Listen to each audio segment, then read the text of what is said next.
Assalamualaikum warahmatullahi wabarakatuh. Di sini saya akan sedikit menjelaskan tentang ragam bahasa Indonesia. Di antaranya adalah ragam bahasa ilmiah.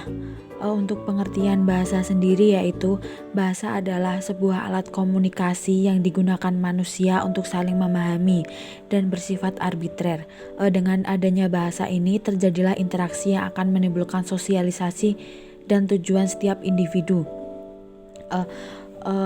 Pada perkembangan teknologi dan tingginya tingkat pergaulan, bahasa pergaulan atau bahasa fikinisasi yang merupakan penyampangan penggunaan bahasa yang tidak sesuai dengan aturan baku.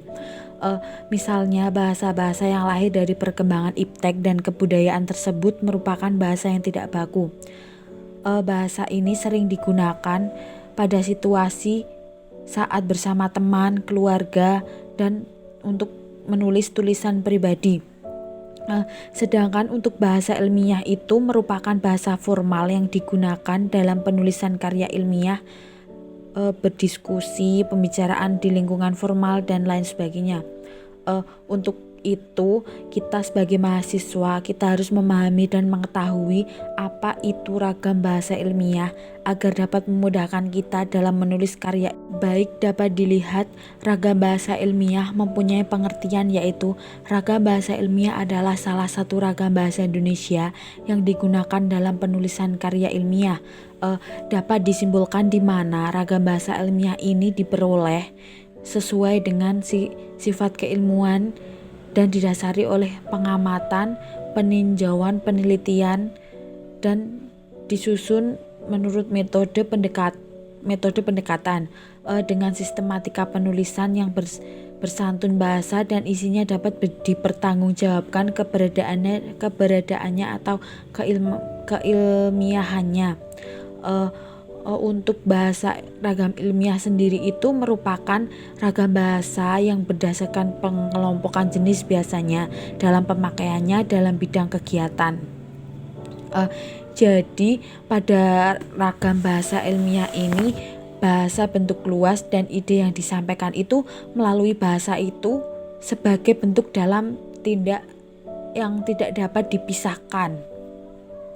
Untuk yang selanjutnya itu dalam bahasa Indonesia itu kebaku. Biasanya bahasa itu diukur dari pedoman umum ejaan bahasa Indonesia. Biasanya itu diukur dari ejaan bahasa Indonesia yang disempurnakan. Contohnya ada Kamus Besar Bahasa Ilmiah, ada juga tata bahasa baku bahasa Indonesia.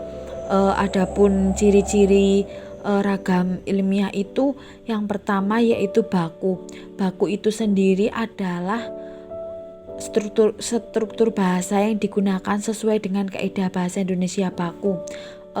Baik digunakan baik mengenai struktur kalimat maupun kata. Demikian juga pemilihan kata pada ciri baku ini, kata, istilah, dan penulisan yang sesuai dengan kaidah ejaan. Jadi bakunya itu baku menurut dengan ejaan. Yang kedua yaitu logis. Logis itu dapat disampaikan melalui bahasa Indonesia ragam ilmiah dan dapat diterima dengan akal. Jadi logis itu melalui bahasa Indonesia ilmiah yang dapat diterima oleh akal kita sendiri dan dapat mudah dimengerti. Yang ketiga yaitu kuantitatif. Kuantitatif itu dikemukakan pada kalimat yang dapat diukur secara pasti. Jadi kalimat kuantitatif itu biasanya diukur dengan pasti. Yang keempat yaitu tepat. Ide yang diungkapkan harus sesuai dengan ide yang dimaksudkan oleh penulis. Jadi ide yang diungkapkan pada karya tulis ilmiah ini harus dimaksudkan oleh penulis dan tidak mengandung makna ganda. Untuk yang selanjutnya yaitu denotatif. Denotatif sendiri itu biasanya berlawanan dengan konotatif. Biasanya kata yang digunakan atau yang dipilih itu sesuai dengan arti sesungguhnya dan tidak dapat diperhatikan perasaan karena sifat ilmunya yang objektif. Yang terakhir yaitu runtun. Runtun Di sini dimaksudkan diungkapkan secara teratur sesuai dengan urutan dan tingkatannya, baik dalam kalimat maupun dalam alinea atau paragraf. Jadi secara urut dan runtun. Jadi secara umum ragam bahasa ilmiah itu dapat disimpulkan yang pertama penggunaan diksi yang tepat. Jadi penggunaan diksi yang tepat itu, diksi itu kan merupakan pemilihan kata yang tepat. Jadi penggunaan diksi yang tepat itu sangat berpengaruh pada kualitas atau kebakuan suatu kalimat. Pada kalimat itu harus tepat, dan pemilihannya kata mempersoalkan kesanggupan sebuah kata untuk menimbulkan gagasan-gagasan yang tepat pada imajinasi pembaca, seperti yang dituliskan kepada penulis tersebut biasanya. Untuk yang kedua yaitu penggunaan ejaan yang benar. Penggunaan ejaan yang benar itu dalam bahasa Indonesia itu biasanya ejaannya sesuai dengan EYD. Hal-hal yang berkaitan dengan EYD. Contoh dari berkaitan dengan EYD itu biasanya penggunaan huruf. Penggunaan huruf itu biasanya kapital, miring, tebal, dan sebagainya. Untuk yang penggunaan tanda baca biasanya misal tanda baca koma, titik, tanda baca titik koma, dan sebagainya. Untuk yang penggunaan angka dan bilangan dan penggunaan unsur serapan. Yang ketiga yaitu penggunaan kalimat efektif. Penggunaan kalimat efektif itu mempersoalkan bagaimana dapat mewakili secara tepat di pikiran atau perasaan penulis atau pembicara. Bagaimana si penulis itu dapat mengungkapkan pikiran atau perasaan penulis dan pembaca secara segar dan sanggup menarik perhatian pembaca atau penulis lainnya tentang tentang apa yang dibicarakan. Untuk yang keempat, penggunaan paragraf yang padu dan koherensi. Biasanya paragraf ini adalah seperangkat kalimat yang membicarakan suatu gagasan. Paragraf itu hendaknya biasanya memiliki 3 syarat utama, yaitu memiliki kesatuan, memiliki kepaduan, memiliki isi yang memadai. Itu kalau paragraf yang padu dan koherensi. Yang selanjutnya, karakteristik ragam ilmiah itu dapat dibagi menjadi 8. Yang pertama itu bahasa Indonesia bersifat cendekia. Artinya bahasa Indonesia itu mampu digunakan secara tepat untuk mengungkapkan hasil berpikir secara logis, yakni mampu atau dapat membentuk pernyataan yang tepat dan seksama.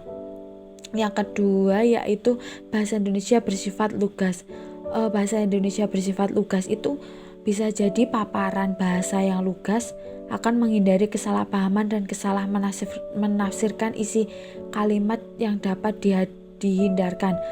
Biasanya yang dapat dihindarkan dari penulisan itu ya penulisan itu biasanya penulisan yang bernada sastra itu perlu dihindari. Yang ketiga yaitu bahasa Indonesia bersifat jelas. Bahasa Indonesia yang bersifat jelas itu dimaksudkan gagasan akan mudah dipahami apabila biasanya dituangkan dalam bahasa yang jelas. Biasanya juga dapat dihubungkan antara gagasan yang satu dengan gagasan yang lain. Kalimat yang tidak jelas akan muncul pada kalimat yang sangat panjang, biasanya itu ada di karya ilmiah. Yang keempat yaitu bahasa Indonesia bersifat formal. Bahasa Indonesia bersifat formal itu artinya biasanya bahasa yang digunakan dalam komunikasi ilmiah itu bersifat normal. Jadi tingkat keformal bahasa komunikasi ilmiah bersifat formal. Jadi keformalan bahasa itu dalam tulisan ilmiah itu dapat dilihat dari lapis kosakata biasanya dalam bentukan kata dan kalimat. Yang kelima yaitu bahasa Indonesia bersifat menghindari kalimat fragmentasi, artinya dalam kalimat itu belum selesai. Biasanya keinginan tanpa menyadari kesatuan itu dalam beberapa kalimat tanpa menyadari kesatuan apa yang diungkapkan pada penulis tersebut. Yang keenam yaitu bahasa Indonesia ragam ilmiah bersifat bertolak dari gagasan, artinya penonjolan. Bisa dikatakan penonjolan karena diadakan pada gagasan atau hal yang diungkapkan dan tidak pada penulis. Biasanya implikasinya kalimat-kalimat yang digunakan didominasi oleh kalimat pasif. Untuk yang selanjutnya yaitu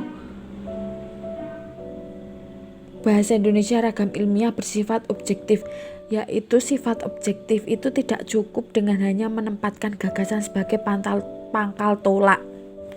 Jadi bahasa Indonesia ragam ilmiah bersifat objektif itu bisa dikatakan diwujudkan dalam penggunaan suatu kata pada si penulis itu menulis. Yang selanjutnya, bahasa Indonesia ragam ilmiah bersifat ringkas dan padat direalisasikan. Jadi bahasa Indonesia ragam ilmiah bersifat ringkas ini dapat direalisasikan dengan tidak adanya unsur bahasa yang hemat. Jadi untuk kesimpulannya sendiri yaitu pada ragam bahasa ilmiah ini merupakan salah satu ragam bahasa Indonesia yang digunakan dalam pertemuan dan penulisan karya ilmiah. Jadi ragam bahasa ilmiah ini itu merupakan bahasa Indonesia yang digunakan dalam penulisan dan pertemuan karya ilmiah. Contohnya yaitu tadi membuat makalah, tesis, skripsi dan lain sebagainya. Dalam bahasa ragam ilmiah itu memiliki ciri khas yakni cendekia, lugas dan jelas, menghindari kalimat fragmentaris, bertolak dari gagasan, formal dan objek, ringkas dan padat dan konsisten.